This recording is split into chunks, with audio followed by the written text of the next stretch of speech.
What's up, everybody, and welcome to the Liquid Culture here with me, Mitchell Syrah. Today we have got Wine Tasting 101, which means it's Tuesday, if you're watching this on the day that it came out. If you're not, thanks for going back and checking it out after the fact. We are pretty far down the line on our Wine Tasting 101 series. We are into Syrah today, which we are really starting to hit the big bold guys. We've only got one left after this, which is Zinfandel, but today I picked a Syrah that comes from a kind of a region that's a little bit underknown for Syrah, but that I think finds a nice middle ground between kind of cool climate and hot climate versions of Syrah. Syrah is one of my personal favorite grapes. It really usually brings a nice treat in terms of being able to bring power and masculine characteristics in addition to some feminine softness and lots of complexity. So if you're interested in something like that, if you love Syrah, or if you're just looking to learn a little bit more about Syrah, stay tuned. The Liquid Culture. Alright guys, so like I said, today's video is all about Syrah. So what we are looking at today is going to be one of the bigger, bolder red wine grapes. Syrah is also known as Shiraz, which you guys are probably very familiar with from Australia. A lot of kind of high volume production Shiraz comes out of Australia. As far as Syrah itself, from other places where it's called Syrah, really Australia is the only place you're going to see it called Shiraz, unless somebody's going for some kind of a marketing play elsewhere in the New World. Pretty much everywhere else you're going to find it listed as Syrah. So as is the case here in Chile with Casa del Bosque, Gran Reserva 2016. I know, I'm sorry about the glare, guys, but it is Syrah. You can see it written right there.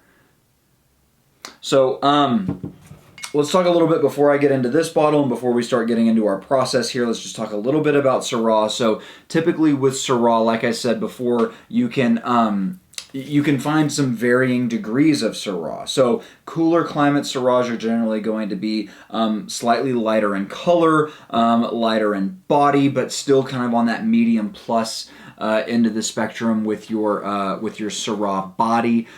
Still lots of flavors, fruit flavors, earth flavors, and minimal oak characteristic. In warmer climate, you're going to see much bigger alcohol, much fuller bodied. Pretty much all warm climate Syrahs in that full body category.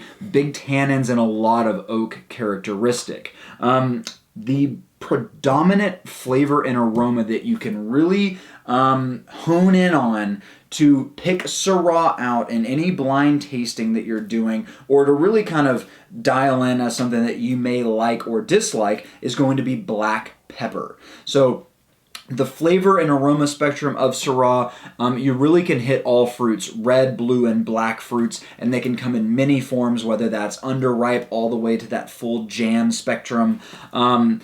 Earth tones, smoked meats is very common, especially in Old World Syrah. And you can have some kind of floral and kind of gamey, earthy, soil, mushroomy qualities that can come out in Old World Syrah as well. But it's that black pepper that really is what will give us our kind of telltale sign that this is a Syrah. Color-wise, again, you're looking at, you can vary from that kind of light to medium intensity of color in the almost sometimes garnet if it's older, but generally ruby. But then in the New World, in those warmer climates, you're generally going to see something like this, which is this real dark purple. Especially in Australian Shiraz, you're almost always going to see that nice big dark purple, and it really kind of stains your glass. I don't know if you guys can see in the video there, but you really get that kind of purple staining around the glass, much like you get with a big-bodied Zinfandel, which we'll be doing next week. But places that you can expect to see Syrah from, Northern Rhone is where it's from, so Hermitage, Cornas, Coat Road Tea. Those are some of the big ones.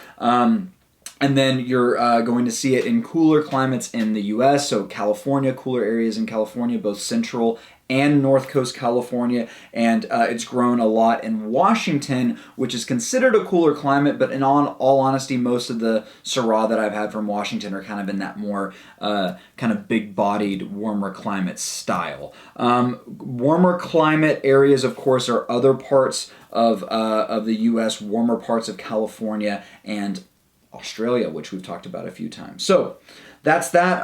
Casa del Bosque 2016 Syrah that we're tasting today. Reason I picked this is because I visited Chile, and I actually walked away from the wine regions in Chile with a surprise in that Syrah is a really big grape that's grown in some of the regions that I visited. So I think that a lot of people might think about Chile, they think about South America, they think a warmer climate, but the further west you go in Chile, the closer you are to the ocean and the more you have that kind of sea breeze, cool ocean air influence on the vineyards, and that's what this particular bottling, or the vineyards for this particular bottling, have experienced, in addition to some of those granite soils that Syrah really, really loves. So let's go through our process here. So again, color, crazy staining of the glass here, nice dark purple coloring, which you expect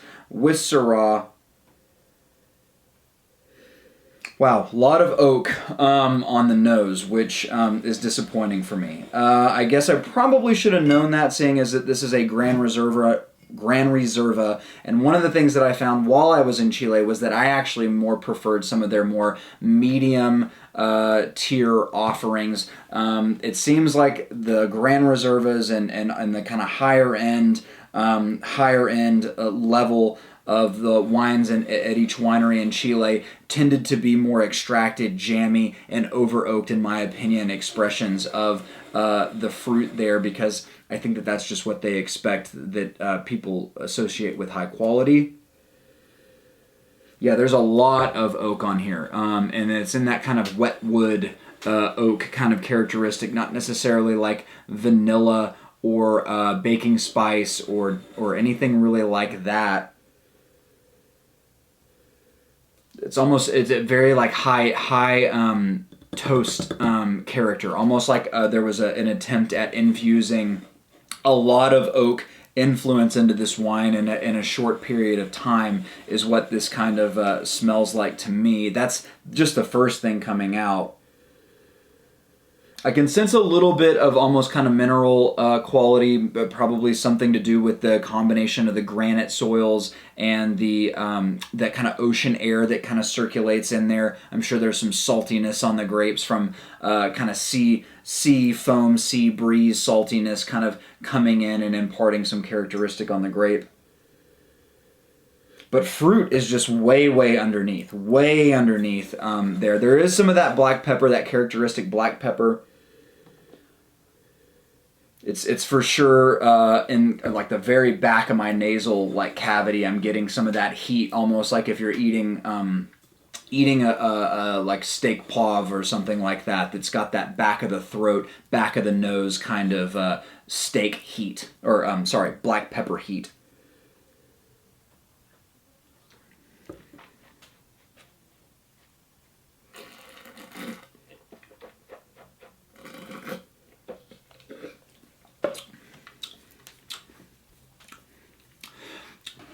There's some black cherry on the, actually a good deal of black cherry on the palate.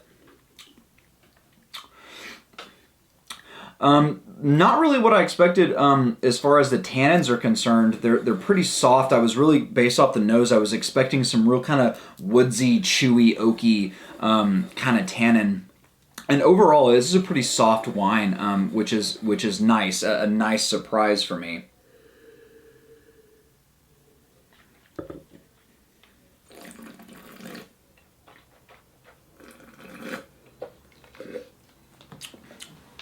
A little lacking on the mid palate.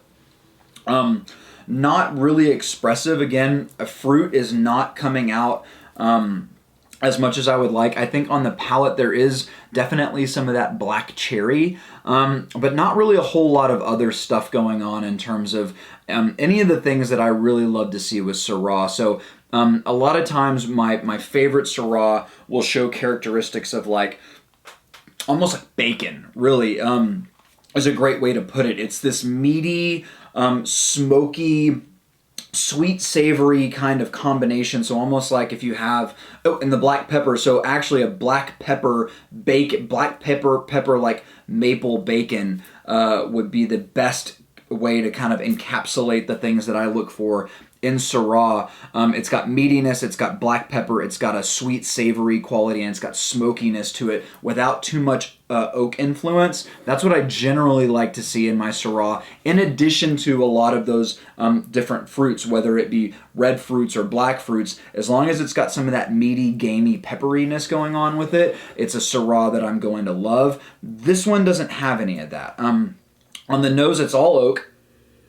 It's all oak and a little bit of wood. To be honest with you guys, I'm really kind of disappointed in this bottle. I got this as a example of I had never had this wine before, but I've had other Syrah from wineries in this area that really like shook me, like blew me away and took me by surprise when I was there, and this one is not standing up to that. So as far as a learning exercise goes, I would say look for black pepper for Syrah. I would say the best examples are going to have a meaty quality to them. My favorite examples do come from the Northern Rhone, but they need some age on them. And then I've had some really nice, cool climate expressions from California as well. And then if you're looking for those big dogs, those big brawny suckers, lots of mid-palate, just full of fruit, that's going to be from Australia. You almost... I mean, honestly, guys, even going with a $10, $15 bottle of Penfold Shiraz is probably going to be right up the alley of most wine drinkers out there. I mean, it's full, it's expressive, it's juicy, it's got tannin, it's got fruit, it's got a little bit of earth characteristic. Those cheaper bottles have a little tiny hint of it. The more expensive bottles, of course, will have more, and of course, the longer it ages, the more that earth kind of comes out.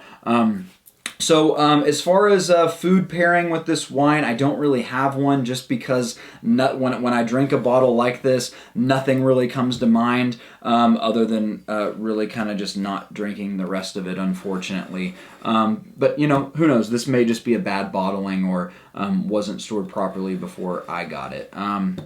So a little bit of disappointment, but I'm actually really thinking that tomorrow's Pinot Noir Wednesday is really going to make up for it. I'm ultra excited about the bottle I have for Pinot Noir Wednesday tomorrow, so stay tuned.